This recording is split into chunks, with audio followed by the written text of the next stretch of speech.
ہمارے یہاں شادی جب ہوتی ہے تو دولہے کو بھی کہا جاتا ہے، دلہن کو بھی کہا جاتا ہے کہ کہیں باہر گھوم پھر کر آئیں، کچھ دن اکیلے گزاریں، کسی اچھی خوبصورت جگہ پر جائیں، تو ہنی مون کا لفظ استعمال ہوتا ہے۔ کیا ہنی مون پر جانا چاہیے؟ اگر شریعت کی پابندی ممکن ہو تو جانے میں حرج نہیں ہے۔ عمرے پر بھی تو جایا جاتا ہے، یہ بھی سفر ہی ہے۔ حج پر بھی جایا جاتا ہے، لیکن ہر جگہ شریعت کی پابندی ضروری ہے۔ تو ہنی مون جو ہے اس میں بھی اگر کوئی گناہ والا معاملہ نہیں کرتا، شرعی پردے بھی باقی رہتے ہیں، شریعت کے تمام تقاضے پورے ہوتے ہیں، تو اب کوئی اس طرح ہنی مون مناتا ہے جائز طریقے پر 100% جائز طریقے پر، تو اس کو بھی ظاہر منع تو نہیں کیا جائے گا۔ لیکن اب یہ کہ جا کر یہ ہوٹلوں میں ٹھہرتے ہوں گے، ہوٹلوں کے ماحول، پھر یہ پارکوں میں جا کے بیٹھتے ہوں گے، پارکوں کے ماحول، تو یوں مطلب ہنی مون فی زمانہ منانا، اگر یہی مراد ہے ہنی مون اس طرح ہی مناتے ہوں گے، تفریح گاہوں میں جاتے ہوں گے، سی سائٹ پہ جاتے ہوں گے، تو یہ تو ظاہر ہے کہ نہیں منانا چاہیے۔ حضور، ایک پوزیٹیو تبدیلی تو ہم ماحول میں دیکھ رہے ہیں کہ اب رجحان جو ہے شادی کے بعد حج کا اگر سیزن ہوتا ہے تو حج کی اس طرح ترکیب بنائی جاتی ہے، یا عمرے پر دلہا لے جاتا ہے دلہن کو، تو اس کی پذیرائی ہونی چاہیے۔ جی، جو صاحب حیثیت ہوتے ہوں گے اور مذہبی ذہن ہوتا ہوگا تو یہ کرتے ہوں گے، لیکن اکثریت یہ نہیں کرتی۔ اب جیسے کہ بچوں کی چھٹیاں آتی ہیں تو کوئی لندن جائے گا، کوئی پیرس جائے گا، اور مدینے کی طرف دوڑے گا دیوانہ مدینے کا۔ تو یوں کچھ ایسے ہوتے ہیں جو عمرہ کی ترکیب کرتے ہیں، مدینے کی حاضری سے مشرف ہوتے ہیں، لیکن ان کی تعداد تھوڑی ہوتی ہے۔ زیادہ تر ادھر ادھر سیر و تفریح کے لیے لوگ مختلف ملکوں کا رخ کرتے ہیں، مختلف شہروں کا کرتے ہیں۔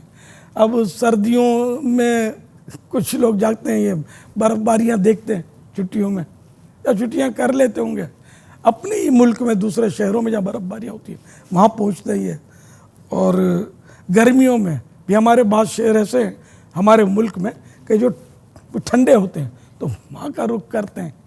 تو اس لیے بھائی وہ اپنا تو ہے نا کہ دیکھنا ہے تو مدینہ دیکھیے، قصر شاہی کا نظارہ کچھ نہیں، بس یہ ہونا چاہیے کہ مدینہ دیکھے، باقی ہر شے سے آنکھیں بند کر لے۔ اس پر مجھے ایک واقعہ یاد آیا، مجھے ایک عالم صاحب نے بتایا تھا، شاید ان کے اپنے گاؤں کا واقعہ تھا۔ ایک قافلہ حج سے آیا تو ایک حاجی صاحب جو تھے، انہوں نے آنکھوں پر پٹی باندھ رکھی تھی، کھولتے نہیں تھے، تو لوگ سمجھے کہ کوئی آنکھوں میں کچھ درد ہے ان کو۔ جب یہ وضو کے لیے بیٹھے، نماز کا وقت آیا تو انہوں نے پٹی کھول دی اور منہ دھویا، پھر باندھ لی۔ اب لوگوں کو تجسس بڑا، راز کیا، تو اس کو پوچھا کہ مسئلہ کیا ہے کہ تم یہ، تو اس نے بتایا کہ میں دراصل ایسے نظارے کر کے آیا ہوں کہ اب مجھے یہاں کی یہ اشیاء جو ہیں، یہاں کے نظارے مجھے بھاتے نہیں ہیں، دیکھنے کو دل نہیں کرتا، اس لیے میں نے پٹی ہی باندھ لی ہے۔ کہ مدینہ شریف کی تو کیفیت ہی ہے نا، جدھر دیکھیے باغ جنت کھلا ہے، نظر میں ہے نقش و نگار مدینہ۔